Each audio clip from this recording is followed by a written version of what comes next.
नमस्ते प्रणाम। हम आपके भाई छोटू शिकारी और 90 दिन चैलेंज के आज हो गई 12वां दिन।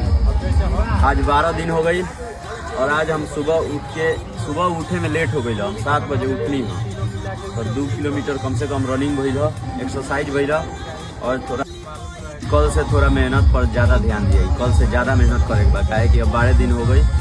अब थोड़ा शरीर पर ध्यान दी। पहले आदत लगावल गई कि हाँ डेली सुबह उठ के कम से कम यहाँ आवे का ग्राउंड में बढ़ गई बा। तो आप सब बढ़ गई बा। ठंडा में ही एक्सरसाइज होला आ जिम होला तो शरीर लगेला। जिम कैला पर कितना ना पसीना होके लगी कि मन डीजे बजा के एक्सरसाइज होता।